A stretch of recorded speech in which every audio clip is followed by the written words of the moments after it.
आणि मी लिहू लागलो आणि लिहित असताना हिंगोली शहरात एक नामवंत व्यक्तिमत्व, आपण एखाद्या गावावरून गेल्यानंतर नुसत्या इमारती दिसत नसतात, श्रीमंत व्यक्तीच दिसत नसतात, त्या शहरांमधले काही कलावंतही दिसतात. महाराष्ट्रातले प्रसिद्ध कवी चित्रकार आदरणीय भमा परसवाळे सर हे हिंगोलीचे राहणारे, अतिशय तपस्वी निष्ठेनं काम करणारे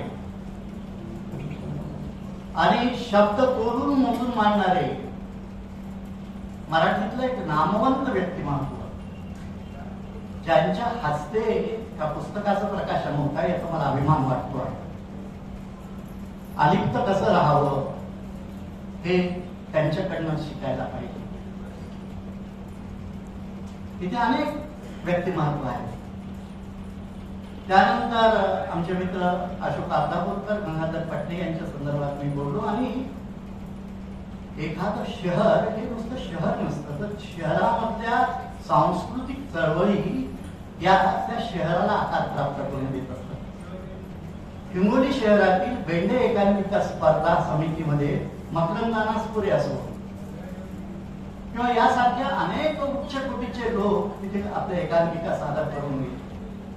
माझं भाग्य असं की आदरणीय मंत्री सर कालिदास कुलकर्णी सर यांच्या साह्याने मला जवळजवळ टाकणे इथे आहे त्या एकांकिका स्पर्धेचं काम करणारे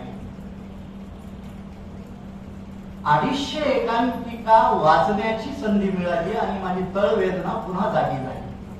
तळवेदना हा शब्द मुद्दाम मी वापरतोय की मला काय म्हणायचं आहे या पुस्तकामध्ये. 1960 नंतर या समाजामध्ये जे घडलं त्याचं हुबेहूब चित्र बेंडे एकांकिका स्पर्धा समितीमधून येत होतं. आणि पुण्या मुंबईच्या एकांकिकापेक्षा सुद्धा महत्वाची एकांकिका स्पर्धा दत्ता भगतांनी बेंडे एकांकिका स्पर्धेला काटेरी रंगभूमी म्हटलेलं आहे. इतकं महत्वाचं एक स्त्रोत, एक प्रवाह विद्यार्थी दशेमध्ये आणि पुढे आमच्या समोरून वाहत होता. मला असं बरेचदा माझे मित्र विचारतात की तुम्ही प्रेम कविता वगैरे काही लिहिली नाहीत का. मी म्हणलं एका काळातला तो एक भाग असतो आणि त्यानंतर आपला एक सामाजिक दृष्टिकोन तयार होतो, आपल्या जीवनविषयक दृष्टिकोन तयार होत असतो आणि त्या जीवनविषयक दृष्टिकोनातून आपण काही काम केलं पाहिजे. या भूमिकेतून मी लेखनाला सुरुवात केली.